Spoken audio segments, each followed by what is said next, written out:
commencement d'une finale Coupe du Monde, il y a la chasse. À Omaha, il y a ceux pour qui ça commence mal, des favoris comme Ludger Beerbaum ou Lorenzo De Luca.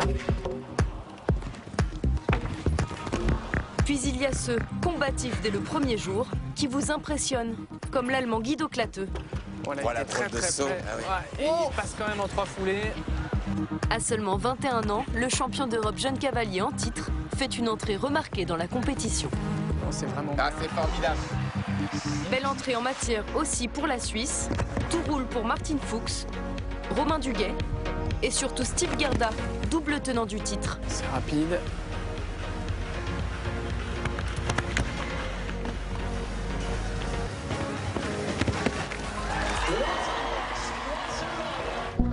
Résultat plus mitigé côté français. Olivier Robert, qui a dû opter pour l'acamor plutôt que le filet simple, rencontre quelques difficultés avec Quenelle Dupi.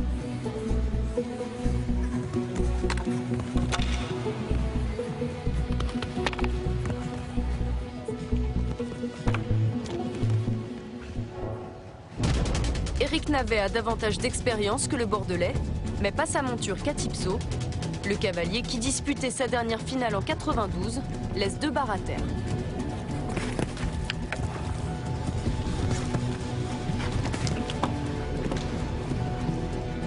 Quand Simon Delestre s'élance en piste, on espère enfin un sans faute pour le clan tricolore.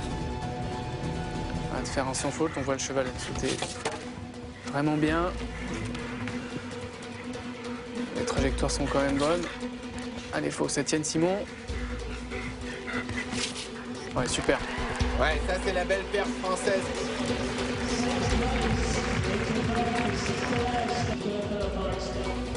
Kevin Stott tente bien d'imiter le Lorrain et part très vite. Son 4 points rapide le classe à la 12e place, juste derrière Simon Delestre. À l'issue de ce premier jour de compétition, c'est un Américain qui tient la tête, Maclean Ward, auteur d'une démonstration avec Azur. Extrêmement rapide. Le tout avec une marge de sécurité assez incroyable. Oh, magnifique. Il n'y a pas de défaut. Hein. Ah oui, le numéro 5 mondial fait ici une performance incroyable. Il descend le chronomètre sous les 60 secondes. Samedi, c'est le jour du Grand Prix à Omaha. Une épreuve à laquelle ne participera pas Olivier Robert. Sa jument Quenelle Dupi souffre d'une contusion à l'antérieur. La finale du Français s'arrête ici. 3 tricolores sont encore en lice et le premier à s'élancer, c'est Eric Navet. Là, la qualité des courbes, une précision parfaite. Ouais, c'est génial ce que fait magnifique. Catipso, là. Ah, dommage. Kevin Stott se fait encore piéger sur les combinaisons.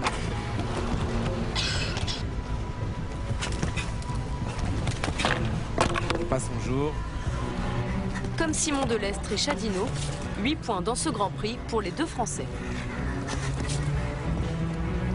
Mais le temps est aussi l'une des difficultés. Pour l'instant, ça tient. Le chrono, ça va pas être bon, je pense. 4 cavaliers se voient privés de barrage pour 1 point. Un point de temps dépassé, toujours pas de barragiste. Il faut attendre le 19e concurrent pour voir le premier parcours sans pénalité. Il est signé Marcus Henning.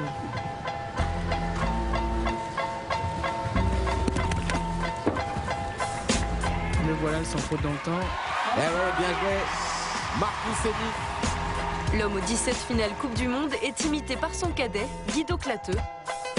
Ils sont rejoints par 2 Suisses, un Belge et le vainqueur de la chasse, Maclean Ward. Pareil ici, même s'il était très près.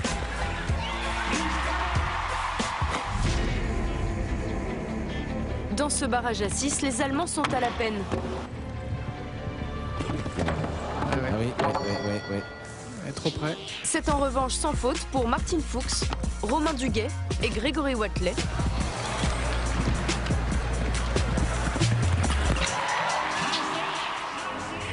Mais comme la veille, les Européens n'ont d'autre choix que de s'incliner face à l'Américain Maclean Ward. Ouais, non, là c'est vite pour l'instant.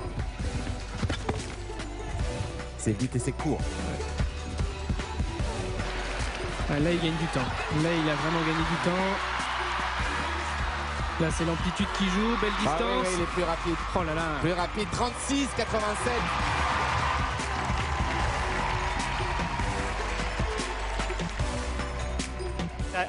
Je ne crois pas avoir monté de la plus belle des manières dans cette première manche. Les obstacles venaient très vite. Je suis dans la meilleure position possible, c'est une chance. À ce stade, chaque faute a son importance et Grégory n'est pas loin. Ça promet une belle bataille pour dimanche. Dimanche, jour de finale à Omaha. Après 2 jours d'épreuve, la fatigue se fait sentir chez certains couples. Eric Navet limite les frais.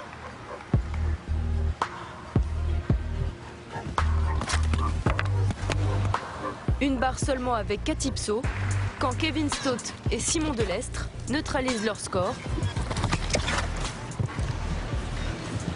Quel volontaire. Ah ouais. C'est sans faute pour Rêveur et Chadino. À ce stade de la compétition, chaque faute coûte très cher.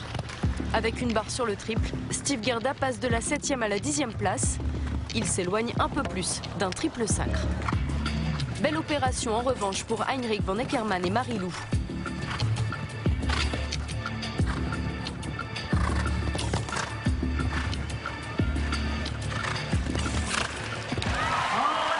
Le Suédois est désormais au pied du podium.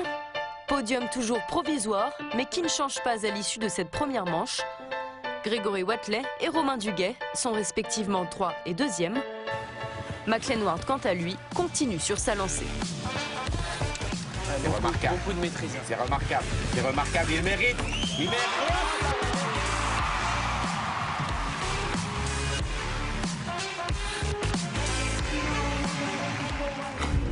Un ultime parcours attend les finalistes. Les nerfs des cavaliers sont mis à rude épreuve, mais les sans faute se multiplient encore. Il va la regretter sa chasse. Ah ouais. Il a tout perdu le premier jour. Guido Clateux fait aussi partie de ceux-là. Attention les 4 foulées. Oh, c'est chaud. À 21 ans, il termine sa toute première finale à la 6e place. Ah ouais. Quel incroyable parcours encore. Grégory Watley écope d'une faute avec Forlap. Il passe de la 3e à la 7e place.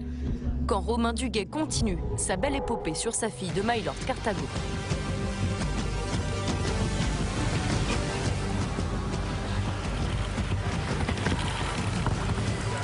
C'était juste, mais formidable. Elle est vraiment précise, elle sait exactement ce qu'elle fait de son corps. Ouais, Il prend la tête pour l'instant. Une barre le sépare du leader provisoire Maclean Ward. L'Américain doit faire sans faute s'il veut l'emporter sans passer par la case barrage.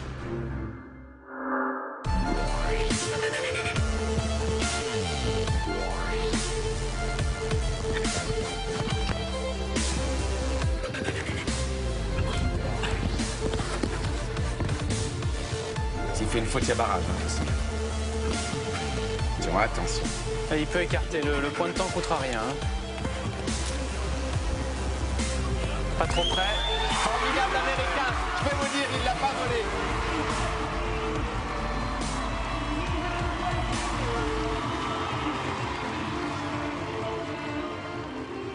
Ladies and gentlemen, please welcome your champion, Maclean Ward.